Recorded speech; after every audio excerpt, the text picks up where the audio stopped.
I hit start broadcast. Is it good? Yep. Okay. I'm moving it. All right. Cool.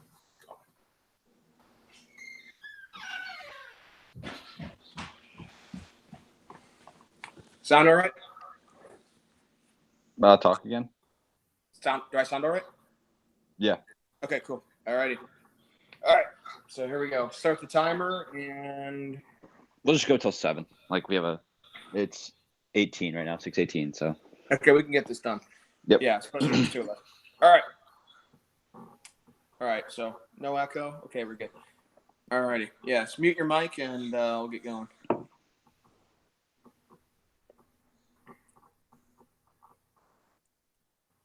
Hello, everybody, and welcome. I hear something in the background with you. Wait, you're on mute. What the fuck? Why do I hear static?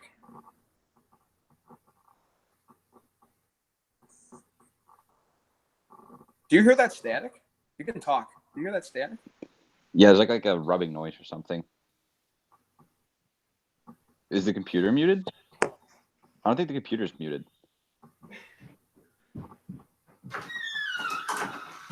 It's definitely not muted.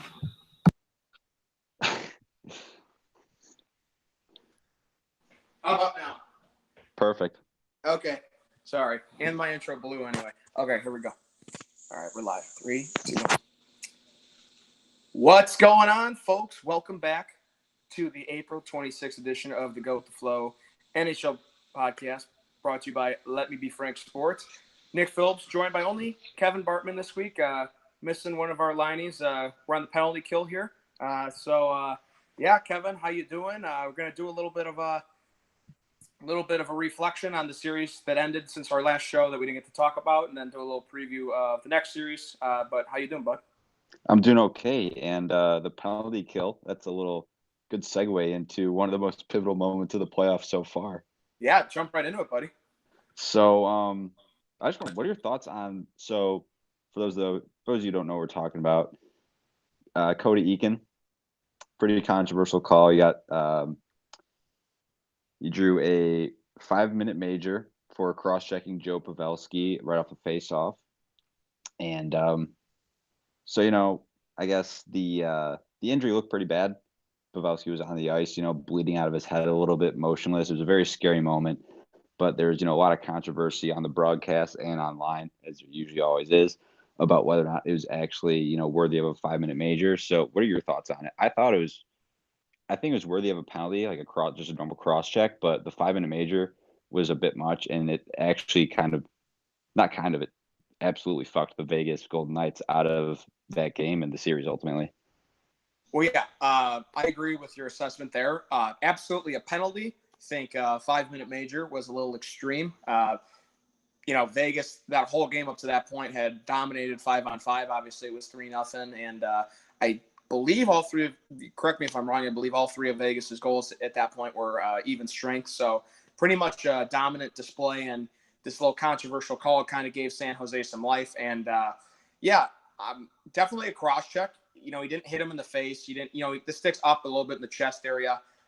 Really, like, Stastny kind of finished him off more than Eakin, because, like, as Pavelski's kind of getting his momentum shoved backwards, he gets an extra jolt down to the ice by Paul Stastny. But, of course, they give all 5 to Eakin, and obviously he's drawing the ire of Vegas fans, or maybe they're behind him and, in support and think it was bullshit. But you know what? I'm going to be honest here. Vegas really has no one here to blame but themselves. First of all, they were up 3-1 in the series. They went and played piss poor in Game 5 in the Shark Tank. 3-2. You come back home. Martin Jones plays out of his mind in Game 6. And then you go to double overtime. And, obviously people are tired, but you can't give up a shorthanded goal. And they gave Hurdle a chance. And Fleury's got to stop that puck. And, Flowers been great, in most of this series. And obviously last year when they went to the Cup final in their inaugural season, but that's one Fleury's got to have. And then obviously it's a tough call and everything on Vegas, but I understand giving up a goal or two on a 5-minute. No, I wasn't expecting them to get through that still up 3 goals, but I think to give up 4 in 4 minutes. And then, I mean, it was a 5-minute kill, but I think, the first goal was 6 seconds in, the next goal was like a minute later. Then the next goal was a minute later and a minute later. So, I mean, they gave up 4 goals in about 4 minutes. Props to them for, keeping their focus, and Marchessault for burying a tying goal with under a minute to go there to force OT. But, yeah, I mean, it's pretty much a colossal choke by Vegas. And I definitely agree they got they got jobbed, and, they deserve to have to kill a penalty. But I really think that, they really, I mean, it's for them to blame and I don't think they are. And I know the NHL apologized to their GM, George McPhee, today or yesterday on Thursday. But yeah, I really think that although that call was shitty, yeah, I mean, give up 2, but don't give up 4, and maybe go win game 5, or don't give up a shorty in game 6. And maybe we're talking about something else. But I think it's I don't mean to go on, and I want to pass it back to you, but I think usually when a team wins a playoff series, I'm like, okay, that was the better team, or that was the better team that week. And I really think Vegas is the better team, but they just kind of choked it out, really. I mean, they kind of beat themselves. And I mean, they dominated that game 5-on-5, and just that's the only reason the Sharks got back in the game was that call. But, your guys got to step up and kill it. But I really think Vegas is the better team. But, hey, maybe Joe Thornton's a man of destiny this year. Who knows, right? Yeah, I think it was one of those things where Vegas was clearly the more dominant team for probably 90 to 95% of the series. And I guess at the end of the day, they did sort of get fucked on the 5-minute major. But then again, you had not only did you have a chance to not give up 4 goals on that power play, but you also had 3 chances to put them away, one of which was at home in Vegas, in what was a very winnable game. So they're just kind of self-inflicted wounds. They had every chance in the world to get it done, and they couldn't. And that's what you got to do in the playoffs. You can't just like Nancy around and waste time. You got to go for the kill, and that was just not what Vegas did. My one other thought, though, is now what's not Vegas, San Jose's outlook for Joe Pavelski, because that, I haven't personally seen any update on that. That could be a major injury, or it could be, just something minor. It looked bad. But that's a huge concern, obviously, because that's their captains, one of their best players, and yeah. Can we talk quickly about? I mean, I think from the controversy, obviously, is the call itself, but what was Gerard Gallant doing, not calling a timeout after the first or second goal? After the first goal, yes, because Couture's pointing. You saw Logan Couture do the point thing, and then you're like, all right, like they're trying to get something going. You got to call a timeout and just stop it. Give your boys, a breather. Regather and say, all right, let's relax. And then they called the timeout at one point, and then he was arguing that they didn't call it. It was totally bizarre. Do you remember that? Like when they actually called their timeout, and then he was like screaming at the refs. I think it was after they tied it, and he's like, "No, I didn't call timeout or something." So that was there's just avalanche of just a shitstorm of just like it just totally snowballed right when that 5-minute major. Just things went straight down. Well, that's a little preview there for San Jose, which we'll get into later, playing the Avs themselves, Colorado. Oh, yeah. Wow, I didn't even think about that. Yeah, folks. It was Freudian. We're on the money today, even without our winger, Danny Merritz. We'll stay in the West. I think we talked about – did we talk about St. Louis and Winnipeg last week? I don't know if that had concluded. No, we didn't get a chance to talk about the end of it. Yeah.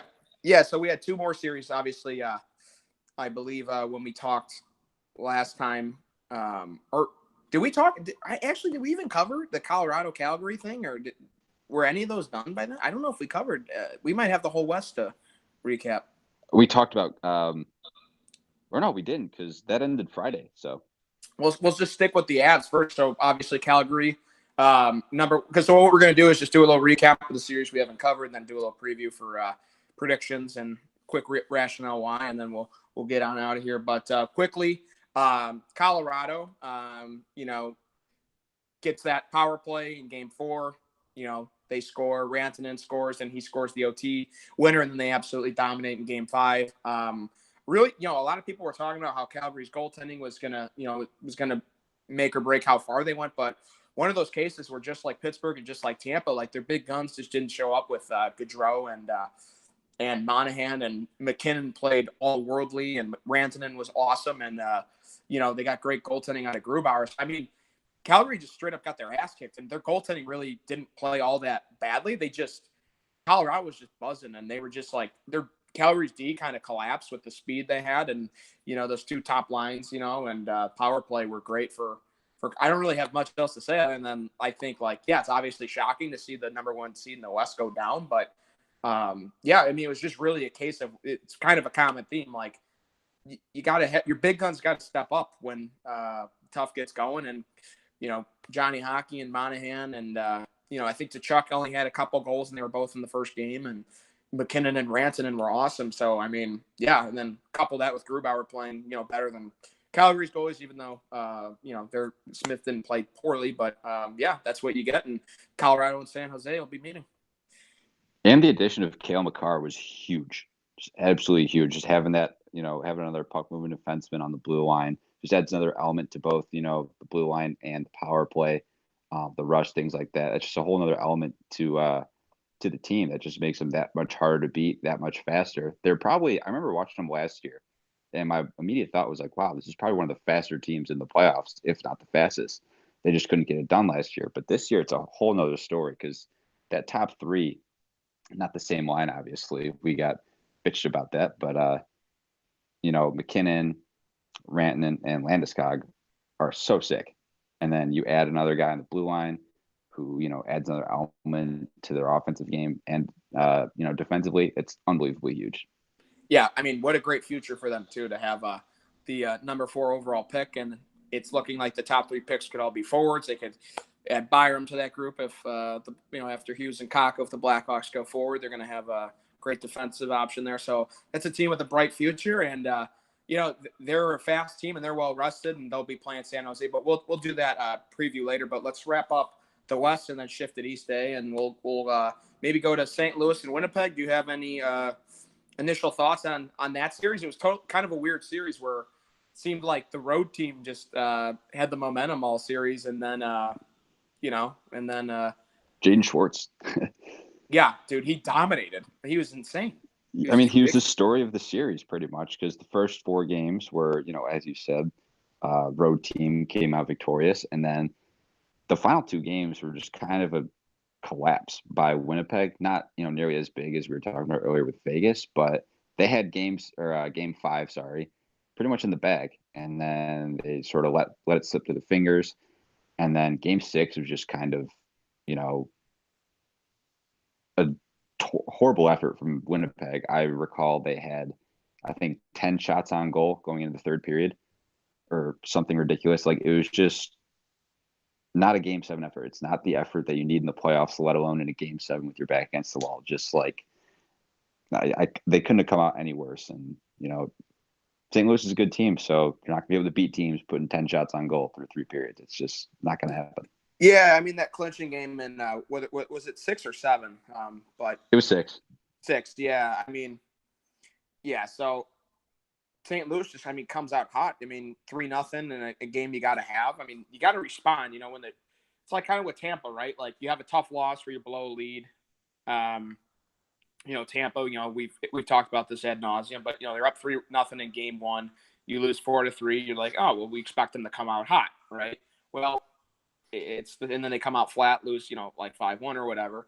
And it's like Winnipeg, like, okay, your back's against the wall. You got to win. You had a game in the bag. You blew it. Now you got to come out and respond. And they just didn't. Like the guys got a hat trick before you even pot one yourself. And Winnipeg just kind of put themselves behind the 8 ball there a little bit. And but Winnipeg's this team. It's so interesting. And we don't need to go down this wormhole, but yeah, there's a lot of questions right now. Is Paul Maurice the guy that can get them over the top? They've had so much talent on those rosters, and they've got a lot of big contracts on that team because Winnipeg is it's a great fan base and it's a tough arena to play in. But no offense, it's Winnipeg. It's not the most desirable market out of the 31 franchises in the NHL. So yeah, in order to keep a lot of their talent at home, they've had to hand out some maybe some higher AAVs on their contracts and shit. And now they've got some guys that they got to extend soon. Jacob Trouba is a restricted free agent, and is Line going to sign a long-term deal after kind of a bit of a down year? And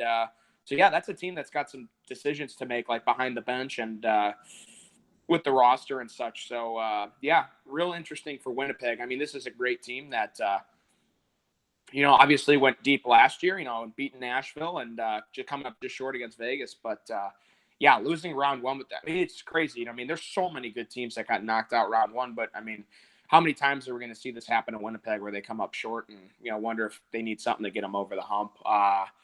But just mentioned Nashville. Yeah, I think that's our final series. We haven't talked about the West, which was literally all of them going into the show. They lose in 6 in Dallas, lose that last game. So lost a decisive game 5 at home at Bridgestone, and then lost in OT there on a nice shot by Klingberg. And yeah, I don't know how much of a difference it made, but I think obviously not having Wayne Simmons available was not. That trade's looking pretty. No one was questioning it at the time, but giving up Hartman and I think a pick or two or something to get Simmons, and then he only plays a few games in the regular season, and then gets in that undisclosed injury, and I don't even think he really played in the. I don't think did he play in the playoffs. If he did, it was only a game or two, and just wasn't available when it was kind of crunch time. So hard to criticize Poyle, but I'm a Blackhawks fan. You are too. So is Dano. Like I don't think we really feel bad for Nashville, but it's kind of like what does Dave Poyle do? Because this guy's tried everything to address this roster. Like they came up short against Pittsburgh in 2017, was it? Yeah, 2017. Yeah, Pittsburgh second in a row. And he goes out and he gets and he's traded for Kyle Turris and a couple years ago getting Johansson, and then at the deadline this year he goes and he gets Boyle and Simmons, and this guy is Nashville's been frugal over the years. They never spent near the cap ceiling, but I feel like he's made aggressive moves to try to get them over the top, and it's just they got to game 6 against Pittsburgh, and then just you lose to Winnipeg in the second round last year in game 7, and I feel kind of bad for Nashville, but I don't know what's going to happen with them. But they might need to do a little bit of shuffling. Maybe I don't know if they'd ever consider trading one of those 4D. But props to Dallas. They look good. They kind of scored by committee. Ben and Sagan had great series, but the Bishop was damn good. Except one of the first games he gave up kind of a laugher, but all's well that ends well. And the real story for me was Miro Heiskanen. He's an absolute stud on the back end, kind of like with Colorado with Cale Makar.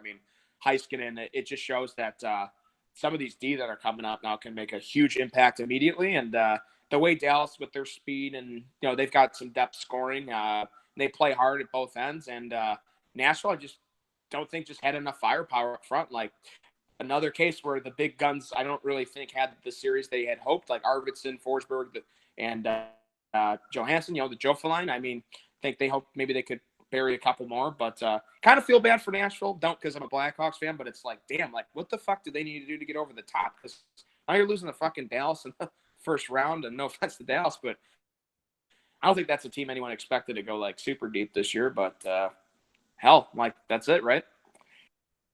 On paper, I feel like Nashville is one of the more set teams in terms of just having everything there. You have a goalie who's well inconsistent, especially in the playoffs. He's proven he can do it. He's gotten to a final before. You have a nasty defensive group. You have a really deep forward group. And just for whatever reason, everything didn't click. I think the one takeaway for me was in 2016, it was their it was 2016, right? We went to the final. Yeah. No, 17. Pittsburgh beat San Jose in 16. Nashville was 17. You're right. And then last year they lost to Winnipeg. That's right. So it's just the one story in 2017 was just their defensive group would just take over games and just dominate, and that just wasn't the case this year. They're still really good players, obviously, but just for whatever reason they couldn't get things going. They couldn't dominate like we know they can.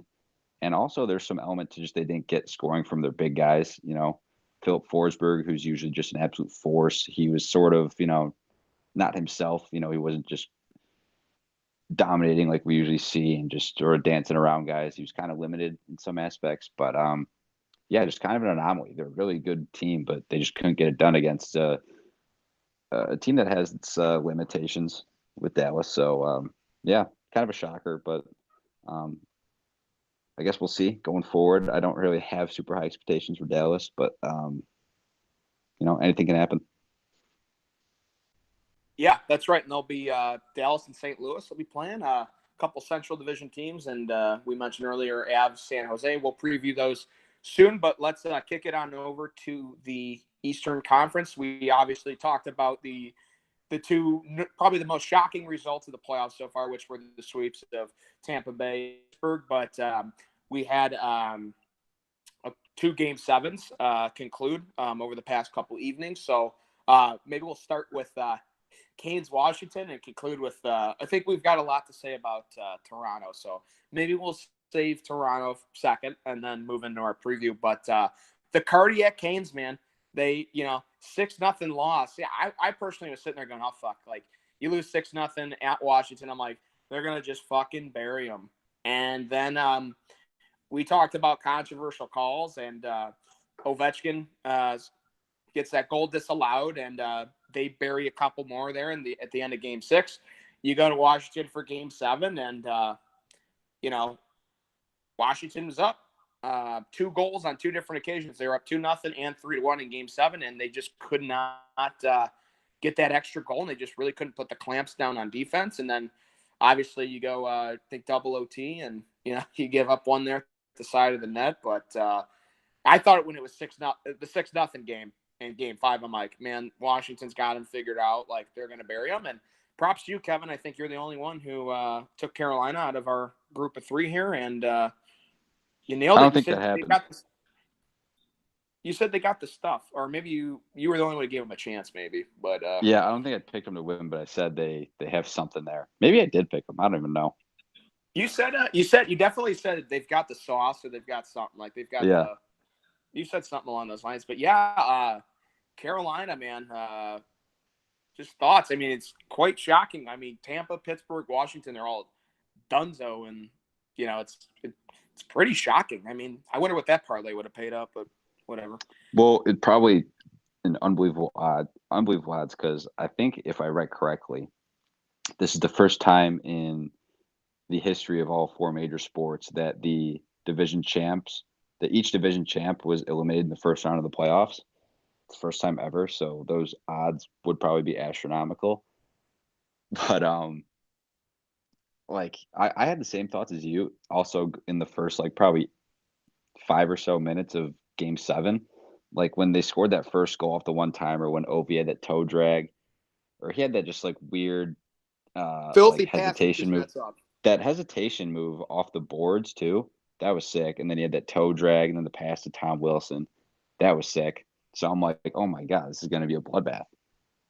And the Hurricanes just slowly creep their way back in. And then it just Justin Williams, he just has some sort of magic touch in Game 7. I don't get it. Everything he touches in crucial moments in the biggest games just somehow turns to gold. I don't get it. I mean, we are going to preview it. I think we'll bounce it over to Toronto just so we can get our whole thoughts in. But yeah, I mean, Washington, I mean, another case where you're playing a game, you're up in Game 6 in Carolina, can't hold it down. And then, they got the first goal in that game. And then, you're up 2-0 and 3-1 at home. Like, you just got to bury them. And props to Carolina. Cardiac Canes never quit. I personally thought they were done. I didn't really give them a chance in the series, but Mrazek did just enough to get it done. I don't think it was the best hockey he can play, but he made the saves at the right time, cliche or whatever, but he did. And they're moving on to a series which Islanders Canes is a totally bizarre series where I actually have no idea how that's going to go, but let's get into Toronto and Boston, and then we'll give our picks for the next series, and then we'll hit the road. But same old. Toronto loses Game 7 to Boston again. I mean, there's so many ways we can go with this. I think Babcock was a little stubborn. Yeah, I don't think he played Matthews enough minutes, giving Marleau too many minutes. I think that's a pretty common sentiment amongst Toronto fans. Freddie Anderson, just Game 6 and 7, when the series get tight, he's he had a great year and he's been a good goalie for the last 3-4 years, but the guy just, I don't want to say something stupid doesn't have the clutch gene, but how many times do we have to watch this guy lose in a Game 7? We've seen it with Anaheim to the Blackhawks, and now we've seen it a couple times at Toronto, and I think he's a good goalie, and I think he's a legit, like, I wouldn't say elite, but like he's a pretty solid option to have as a number one. But the guy just hasn't gotten it done. And then, yeah, man, just Boston. They just got out to a hot start. Game set, like you just get that Nordstrom goal there at you let a fourth liner bury a cheap goal, you get their crowd into it like immediately into the game, and it's hard, and they just did not come out and play well at all. Just Toronto just falling flat on their face. And now, yeah, a lot of tensions, going on Babcock, and deservedly so, because the guy, I mean, he really hasn't gone on a truly like deep run in the playoffs. Honest to God, since they lost the second back-to-back cup matchups with Pittsburgh in 09. He never got the Red Wings all that far along afterwards. I mean, they blew a 3-1 series lead to the Blackhawks in 2013 before they moved to the Eastern Conference. And then since taking the Toronto job, obviously Toronto hasn't been out into the first round. But I know you're a guy that you're a Blackhawks fan, but you follow Toronto pretty closely. Just curious on what you think about Babcock and what they got out of their forwards. And I think Nylander was a disappointment, and he shared some regret yesterday with wishing maybe that he was off his game because of the whole contract dispute, holdout, whatever you want to call it. But yeah, Kevo, let's hear what you think about this series. Props to Boston, though. Tuukka Rask gets a lot of shit sometimes, but the man's damn good. I'll leave you all with that. So I don't, for the Nylander thing, I don't think that had any direct effect on his performance in this series. Although I wrote about this, the story of the season pretty much for the Leafs was inconsistency, and Nylander not joining for like a month until the season definitely helped or contributed to that. He's a top 6 guy, and not having that for a month or whatever it is, like 15, 20 games in the year, that's gonna be tough. Like you're not gonna be able to get things figured out, especially when you have a main piece. A major main piece that's new in John Tavares. Things are going to take a little bit longer to figure out, especially when you throw in another, elite player and Nylander into the mix. It takes a little longer to get going. And then that just kind of translated into the playoffs. It was really unfortunate. The Marlowe thing, he's an important piece of that team. I don't know. Oh, speaking of piece, I got to cut you off because you mentioned the word piece. Did you know he's like, I don't know what it was. He said he's still using like was it a 1-piece or a 2-piece stick? Did you see that today? Like who, Marlowe? Yeah, he still uses like an ancient kind of stick. Like he said, like next year he's like a composite stick or something. He says he's like, oh my God, here, keep going. I'll go dig it up. It's crazy. Okay. So there's also like they talk about on Chiclets, he uses like these really old skates too that they don't even sell anymore. But anyways, it's just like even from the eye test, you can just see that Patrick Marleau was on the ice way too much. Austin Matthews was getting way too little of ice time. Especially, you just gotta it's the playoffs. You gotta just run your guys till they can't run anymore. Like at that point, it's up to them. Playing Austin Matthews 23, 25 minutes a game. If he can't handle it, that's on him. It's the playoffs. You gotta hunker down. You gotta suck it up. And just play your best hockey for 25 minutes a night. Suck it up for the playoffs because, that's what you got to do to win. And I think it wasn't until Game 7, actually, that they made an adjustment on their power play. They threw Matthews on the right wing so they could open him up for a one-timer, that type of thing. And just that alone, it's like it took them 7 games to figure out their power play, which was pretty abysmal. They just looked lost so many times. They couldn't get any good looks, primarily in Game 6 too. That was probably their best chance to close out the series, and there's just no fluidity in the way they played. It was just sort of misguided. It looked like Babcock just sort of sent them out there, and there's like, all right, like do your thing, just play hockey. And then we saw what happened. They obviously lost, but like I don't want to judge Babcock because he's obviously one of the better coaches of our generation, more successful. I should say is a better description, but just the way they played, I guess now the past 3 years with the first round exits, something's got to give. Like, I don't know if you change up, do sort of like what Chicago did, and they chopped off, they fired Quenneville's assistant. Maybe you got to do that because not only would it be it'd be a wake up call to Babcock, but it could be better for the team, get some new coaching, get a new point of view on things. It could help out, maybe get him over the hump because John Tavares couldn't do it. So hopefully that does. I don't. Yeah, he didn't really step up. But I mean, he had a goal there in Game 7 to make it 2-1. But yeah, Tavares didn't play his best. Nylander didn't play his best. Actually, Kapanen had a pretty good series, in my opinion. I think he's a nice little player. He was sick, yeah. Toronto's going to look. Yeah, Toronto's going to look a little different. And I'm not going to say anything stupid like their window's closing or anything, but the salary cap is a thing. It's a factor. Marner is, he's a restricted free agent. No, I don't think he's going to sign an offer sheet somewhere. But after seeing what Matthews got, and you saw the offensive output he put forth this year and his value to that team, if he gets paid, now you're in Marlowe quite a bit to be a veteran presence. You got Morgan Riley, you're paying Freddie, you're paying Matthews, you're paying Marner. You've got Nylander there. Jake Gardner's a free agent. So they might look a little different. And you got to think maybe a Kapanen or a Nylander or something's going to be possibly available to get some defensive help. And I don't want to speculate, but yeah.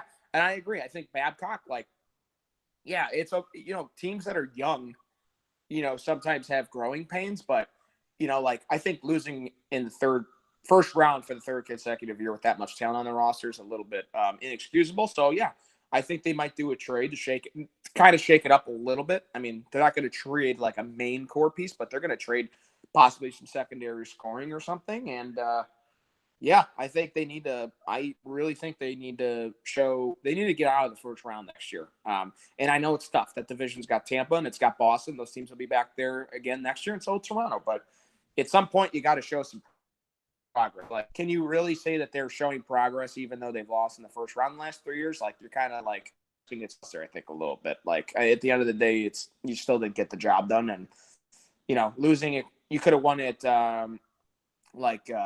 Game 6. Got to win Game 6 at home at the Air Canada Center. Yeah. I think we've covered everything. So let's just quickly give our predictions. Let's give our predictions on each series, like maybe a quick reason why for each, and we'll go on our way. And then even though Dan is not here, we still got his picks, so we'll share those. Kevin, what series do you want to start with? Let's just start with I'm looking at Dan's picture now, so let's just start with St. Louis, Dallas. Start with Central. Yeah. Okay. And so what does Dan have? Maybe we'll give Dan's pick and we'll see if we agree. I don't know if he gave us how many games, but we'll quantify how long we think it goes. So what's St. Louis Dan's got in that series? He's got St. Louis over Dallas. I'm in agreement with that. Yeah, I think I am too. Yeah. That just seems like. Why do you think? I think overall St. Louis was my pick to win the cup, so I, kind of have no choice but to pick them. But even if I didn't, I would still pick them. They're rolling right now. I guess so is Dallas, but St. Louis is just absolutely Binnington. He had that rough game. I think it was game 2, but ever since then he's just been nails. Dallas has kind of struggled a little bit. They played a really good team, played a really good Nashville team that maybe sort of wore them down. Sagan and Ben, they're big dogs, weren't really huge threats in the series. They're obviously still really good players, but I think, St. Louis still has a lot in the tank, and I think Dallas was just sort of worn down a little bit. So, and they're still more clearly talented team and better coached. I'm going to take St. Louis. Yeah, I think Dallas is a pretty deep forward group, but I think St. Louis right now is kind of getting scoring from all lines right now, and I don't think we've seen Tarasenko kind of come alive, and I think Winnipeg maybe plays a little bit of a tighter game than Winnipeg plays a tighter game than Dallas does on the defensive end. So I think Tarasenko is going to have even more looks, and Schwartz and Braden Shen, O'Reilly, and they got some good depth, and they play great team defense. And with Pietrangelo and Parayko, those are guys who have, obviously we make fun of the Blues for how they've done, but in the playoffs. But yeah, those are guys with more playoff experience than a lot of the guys on on Dallas. And Bennington's, until he shits the bed, like, you got to kind of believe in him. He had one rough game at home where he gave up, I think, 6, but he bounced back in a big way. I would say Winnipeg's got a way more lethal forward group than Dallas does, and he held his own. So I think couple that with the home ice advantage, and I'm going to take St. Louis. But I think Dallas is buzzing. They play fast. They're not as heavy as Winnipeg, but they play fast. They forecheck hard, all that good stuff. I actually think this one's going to go to the distance, but I'm going to take St. Louis at home. In 7, picking the Blues to win a playoff series is always a tough scene, but I'm going to go with I'm going to believe in them. I'm going to believe in them a little bit this year, and we'll see. But Dallas is electric. It's really going to come down to Ben and Stay. They don't get shit from Ben and Diggin. Like after that, it kind of tapers off. It's like Radulov or who they look to.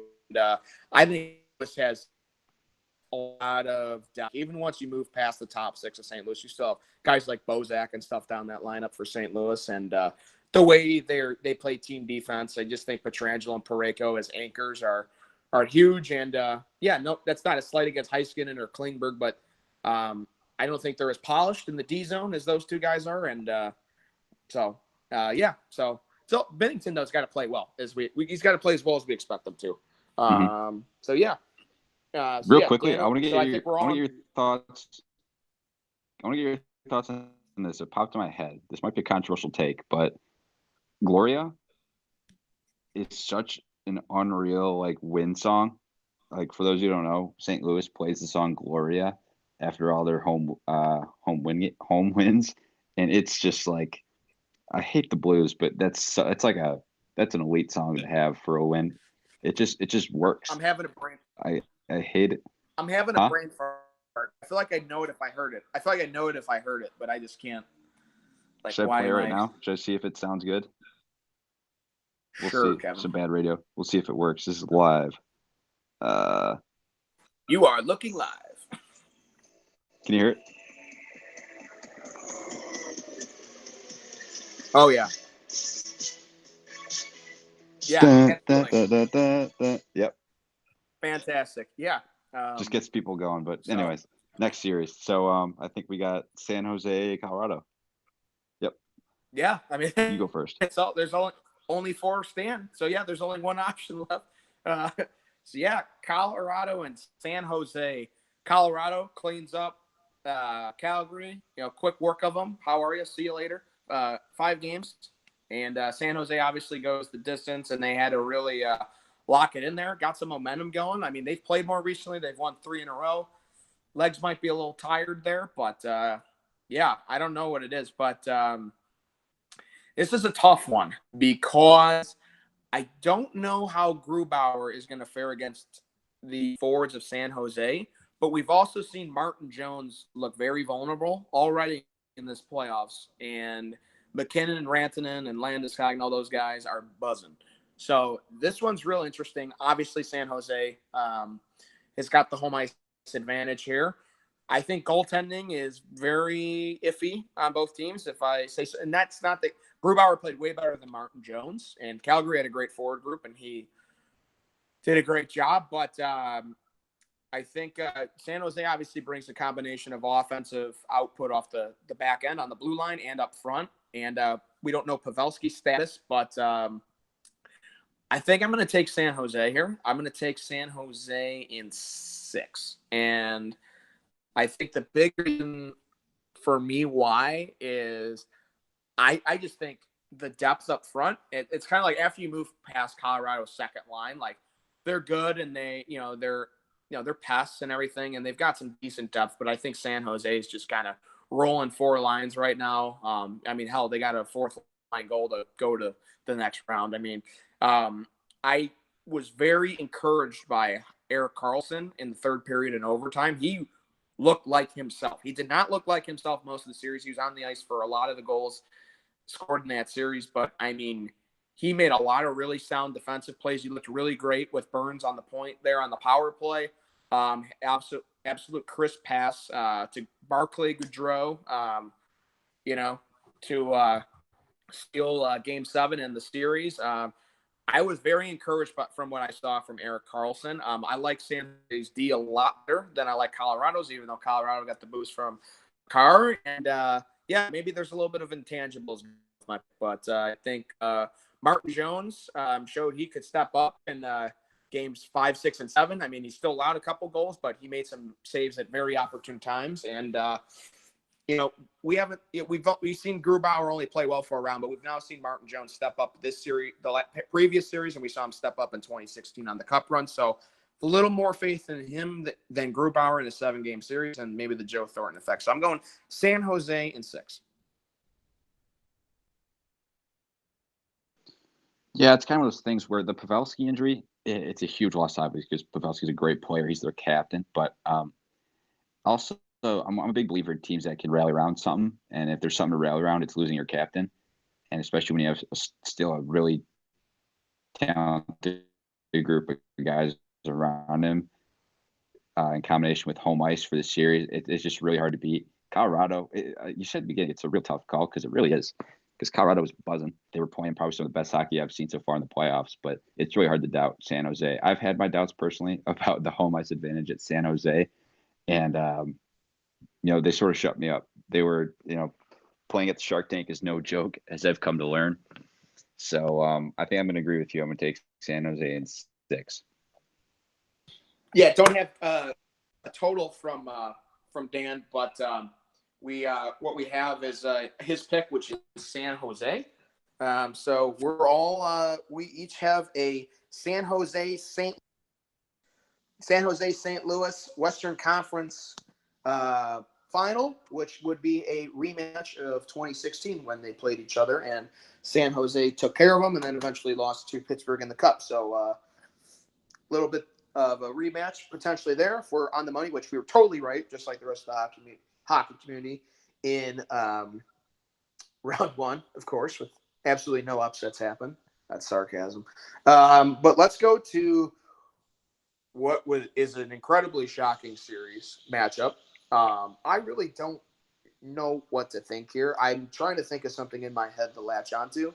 But we have the New York Islanders and the Carolina Hurricanes. I'm kind of at a loss for words. This is shocking. Was not prepared to talk about this matchup at all, but it is reality, and the sun is shining, and this is what we've got. So do you have any initial thoughts here? I mean, I think just my mate, so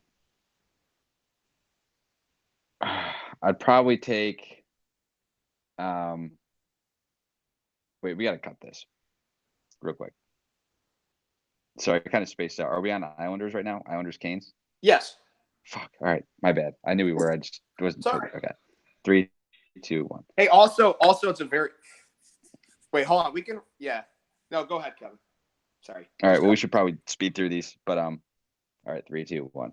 Yeah. I think the only thing that my prediction hinges on is just the coaching. Barry Trotz. We obviously just came off a Cup win. He's coached also many deep-ish playoff runs, I should say. But then you got Rod Brindamore, who's never been there before. He's kind of, his team's rolling. They just beat the defending Stanley Cup champs. But, New York just kind of blew the doors off of Pittsburgh. Like no one expected. They were just clearly the better team. Whereas Carolina kind of had to, crawl to the finish line against a really good team. So just sort of the coaching advantage makes me want to take New York in probably 6 games because I think they're just clearly the better team. They're not going to be at the Coliseum anymore, which is kind of a big blow, but I think they're just sort of a significantly better team. So, yeah, 6 games. Yeah. Well, I just want people to remember at home that usually Hurricanes versus Islanders is usually a lopsided victory in favor of the Hurricanes. People forget that, folks. But all joking aside, it's hard to disagree that Barry Trotz, I mean, he's been a great coach in the league for a number of years. Really put the clamps down on those top forwards from Pittsburgh, like Gensel, Malkin, Crosby. I mean, it's been a theme, and I know it's kind of obvious, but I mean, it really is true. Like if you don't get good goaltending and your top forwards don't perform, you are not going to move on in the playoffs. The teams are so even. There's so much parity in the league. Even though Tampa Bay and Pittsburgh and Washington and Nashville, all these good teams look great all year. Vegas, if your guys don't step up when you need them to, at both positions, like you are not going to move on. And seeing what the Islanders team defense and 200-foot play did to the Pittsburgh Penguin forwards, I'm a little nervous for Carolina. I think Aho is a great player. Teuvo Teravainen is still super young, looking good. You've got some veterans who can still play, like Justin Williams up there. But yeah, I mean, I think missing Ferland is still a big thing for Carolina. He was great for them this year, and Carolina's got a good team defense, but man, yeah, I just think the Islanders, I think, just play a frustrating style, and I think Carolina's a pretty young team, and I think the Islanders have some solid vets who have been there for a while at all positions, and I think they're going to frustrate the shit out of the Canes. So I am going to take the Islanders, but I'm going to take them in 7 because this series is so hard to predict. I hate to kind of cop out here and just go, oh, well, it's so close, I'm just going to go in 7. But I mean, it's really hard to say. And we don't know about the Svechnikov thing too, right? So what the fuck? Like, it's hard for me to be fully in on the Canes, and I know they beat Washington without him and Ferland and all that, but hard for me to not look at the Islanders. And I think they were bottom 3rd in the league in scoring all year, but they always get a goal when it matters, and they play a very, very aggressive, frustrating style. And I think with Carolina being a younger team, I think they can really frustrate the piss out of them. So I'm going to go with them. And then to conclude our show, obviously we're recording this before, the game 1 starts. So the results will be known by the time this drops. I mean, sorry, it's hard for us to record in the lull between all the series ending and them all beginning because we have normal 9-to-5 jobs, believe it or not. This is a series already in progress by the time this drops. But Boston and Columbus. Boston beats Toronto in 7, and Columbus has had fresh legs, even had a scrimmage where they had about like 9,000 people, I think, show up for it. So they've been trying to stay loose, but obviously made quick work of the President's Trophy winners. Tuukka Rask and Bobrovsky each played fantastic. Great goaltending. Columbus has some good forwards. Maybe Boston's top forwards are a little more top end. But I would make the argument that perhaps Columbus has one of, if not the best pairing in hockey with Werenski and Jones. That's a pretty lethal pairing. And, Boston doesn't have a lot of slouches on defense either. Obviously having guys like Chara and McAvoy. But I think this is going to be the most physical series. I think both teams really they're going to lay the wood a little bit. I mean, I don't think either team's really known as being fast, so to speak. Obviously, they have some quick players, but I think this is going to be one of the heavier series. But love to hear your thoughts on it, or if you disagree with any of what I just said. But this one's very, very interesting. I think we kind of expected Boston to have a long series, but we never expected Columbus to be here. So can Columbus continue their Cinderella run?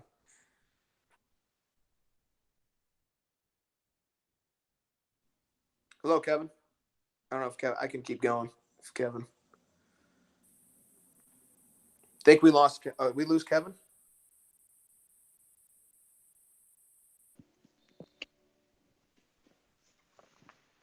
Hello. Can you hear me? Yeah. Did you hear any of what I said? Yeah, I was talking the whole time. What? I was talking the whole time. You were on mute. No, I wasn't. I was not. Yeah, you were. I watched it. I can assure you I wasn't, but either way. Can you hear me now? Yes, restart it. Just make a note of the time. I've lost track. I'll figure it out. All right, 3, 2, 1. Yeah, I think Columbus can continue it. I don't know if the stat is 100% correct, but I'm going off memory here. I think it is correct. The last 2, and if that is the only 2 teams to upset the number 1 seed in the first round, both went on to the Stanley Cup final. I'm kind of a sucker for stuff like that, but I'm also a huge mush. The thing is, like, I was talking about Colorado playing some of the best hockey I've seen. Columbus is probably right behind them, if not right up there. Like they're just buzzing on every single level. Bobrovsky got things going as the series went on. Jones and Werenski were unreal, particularly Seth Jones. He's unreal. I have a man crush on him as a hockey player. Panarin, he's just being every bit as good as we expect him to be. And then like they're just getting secondary scoring from pretty much everywhere. They're quick on all cylinders right at the perfect time. So, to say they'll upset the Boston Bruins is kind of tough because Boston is, I think on paper a better team. They just obviously played a more tougher, longer series. But, I like Boston's experience as a group together. So if I had to pick, I think I'm going to do Boston in 7 because they got home ice. It's obviously huge at a place like the Garden, especially because there's, the ice conditions are something to consider too.